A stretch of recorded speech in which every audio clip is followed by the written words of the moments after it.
À Madrid, après 32 ans de pouvoir absolu, le généralissime Franco, arrivant dans son uniforme barré d'un cordon pourpre, annonçait au Parlement espagnol, les Cortes, qu'il proposait le nom de son futur successeur. Le suspense durait depuis de très longues années. Plusieurs hommes espéraient succéder au chef actuel de l'État, mais finalement le nom qu'il allait indiquer était le plus attendu, Don Juan Carlos de Bourbon. Y valorando con toda objetividad las condiciones que concurren en la persona del príncipe don Juan Carlos de Borbón y Borbón. Oui ou non, les Cortes ratifieraient-ils le choix de Franco à la majorité exigée des 2/3? Le scrutin allait avoir lieu par appel nominal, un peu le contraire en somme du vote de jadis sur la mort de Louis XVI. Certains phalangistes votèrent non. Si. Don Alfonso María Abella García de Eulate, no. Don Jesús Abreu Ladrera, sí. Don Fernando Abril Martorell, sí. Don Arturo Acosta García, sí. La majorité fut large, 491 oui sur 519 votants. Hier, le président de l'Assemblée demanda au prince d'Espagne, futur roi, de prêter serment de loyauté à la Constitution actuelle et à Franco. Le généralissime rappela les principes essentiels.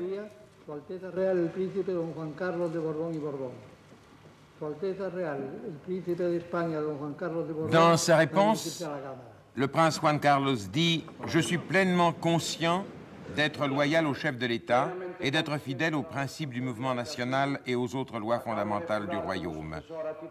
Je suis dans la ligne du régime, je n'entends pas tenir mon trône des droits dynastiques. Je reçois du généralissime Franco la légitimité politique issue du mouvement de juillet 1936. La legitimidad política surgida el 18 de julio de 1936. Cette profession de foi a été reçue par des ovations répétées et enthousiastes. Âgé de 31 ans, Juan Carlos descend en ligne directe de Philippe V, duc d'Anjou, petit-fils de Louis XIV, le roi Soleil. Après 45 ans d'un règne falot, Philippe V laissa le trône à ses fils, Ferdinand VI et Charles III. En 1808, Charles IV capitula devant Napoléon. Les Bourbons d'Espagne revinrent avec Ferdinand VII, d'abord nommé le Désiré, puis le Décevant. Sa fille Isabelle fut déposée en 1868, puis l'armée rappela sur le trône son fils Alphonse XII. Et le fils d'Alphonse XII, que voici, Alphonse XIII, fut un prince amateur de sport et de jolies choses. Il fut renversé par la Révolution de 1931, abdiquant en faveur de son fils puis-né, Juan, comte de Barcelone, le père de Juan Carlos. Juan Carlos, dont voici la maman, la comtesse de Barcelone, et une des sœurs, vécut d'abord à Estoril, Portugal, où son père était à moitié exilé.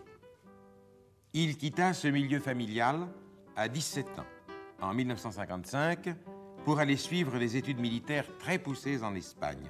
Objet, disaient les textes officiels, d'attention spéciale dues à sa personne et à son rang. De dos ici le comte de Barcelone. En 62, fiançailles de Juan Carlos avec la jolie Sophie de Grèce.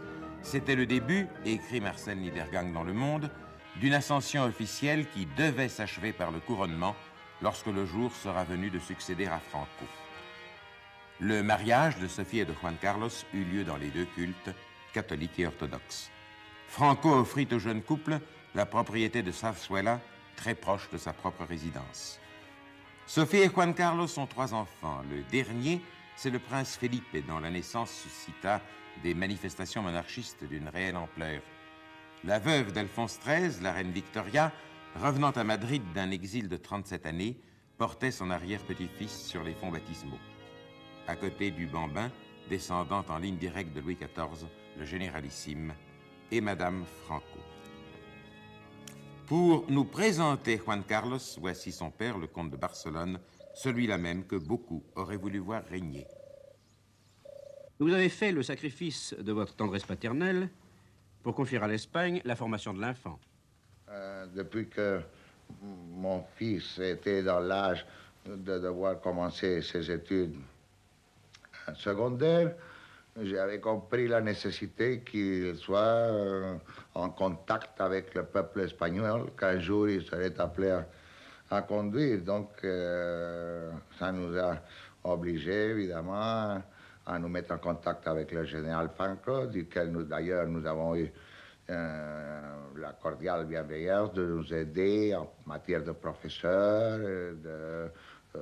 en droit d'enseignement. Par exemple, il a passé par les 3 académies militaires, il était officier des 3 armes, il a passé par 3 facultés d'université.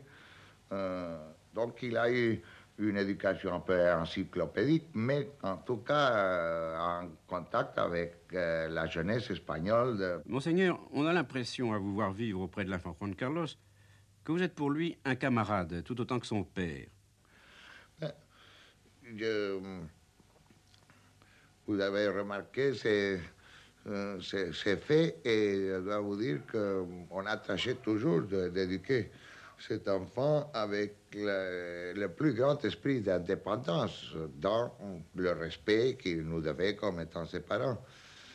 En toutes les choses, il peut penser et il agit avec une indépendance grande. Je pense en même temps qu'on peut changer très peu l'homme. Il y a des qualités qu'on peut former, il y a des vertus qu'on peut augmenter, mais le changer essentiellement, c'est difficile à travers une éducation. Nous parlons même souvent des problèmes sur lesquels nous ne sommes pas tout à fait d'accord, que nous voyons par le même œil, et nous les discutons ouvertement et on finit par arriver à une solution. C'est ici que Juan Carlos rencontre son père. Bien que Juan Carlos soit le futur roi, il doit le respect à son père, chef de la maison, et il le salue donc avant de l'embrasser. Juan Carlos est un sportif très convaincu, très pratiquant. Il connaît de nombreux sports, et c'est sur cet aspect de sa personne que notre ami Bergonier, représentant de l'ORTF en Espagne, va insister dans son interview. Je crois que je devrais vous appeler Altesse, mais... Enfin, j'ai pas tellement l'habitude. Est-ce que ça vous choque beaucoup si je ne vous appelle pas Altesse? Non, ça dépend du moment. Si on serait une chose officielle, peut-être, non? Pas particulièrement, mais pas pour tout le monde, je crois. Comment vous appelez vos camarades? Comment ils m'appelaient à moi? Oui. Dans la vie militaire, dans les académies, quoi. Pour faire une différence, ils m'appelaient comme copain de tu, non, dans l'académie. Au moment où on sortait comme ça, ils m'appelaient vous, d'Altesse. Vous ne regrettez pas, enfin, de ne pas avoir été un jeune homme comme les autres? Non, parce que je suis né prince.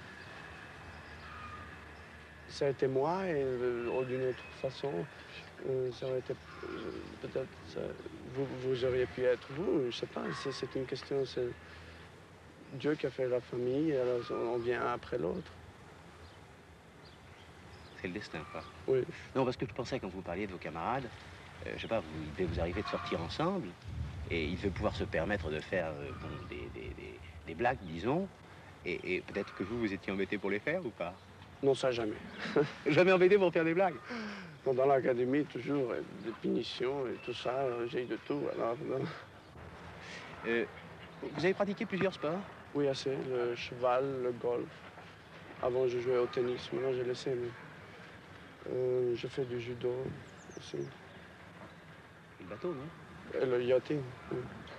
Quel est celui que vous préférez de tous ces sports? Moi, j'aime beaucoup la voile et le golf. Mais dites-moi, pour pratiquer tous ces sports, c'est pas un peu gênant d'être le prince? Non, ça passe à moi. Je dis, dans le sport, il faut traiter comme un sportman, non? Entre des sportmen. Il ne faut pas penser, bon, celui-là, il faut le laisser gagner parce qu'il est prince, non? Et ça, des fois, c'est embêtant parce qu'on se rend compte, on n'est pas idiot. On se rend compte que peut-être on laisse gagner une chose comme ça. C'est peut-être idiot de dire ça, mais c'est vrai. Ça vous est arrivé au tennis, par exemple? Non, pas au tennis. Je sais pas, je ne peux pas dire que ça m'est arrivé comme ça, grâce à Dieu, non. Ça doit être très gênant et très embêtant parce que les autres peuvent dire alors, ah oui. Qu'est-ce qui vous paraît le plus important dans la vie? Ce qui est très important, et ça pas seulement en nous, mais vous-même, je crois que tout le monde, c'est avoir la conscience tranquille d'avoir fait son devoir chaque jour. Que pense le généralissime Franco, 76 ans, maître incontesté de l'Espagne depuis si longtemps, en regardant le jeune homme qu'il a choisi lui-même pour lui succéder?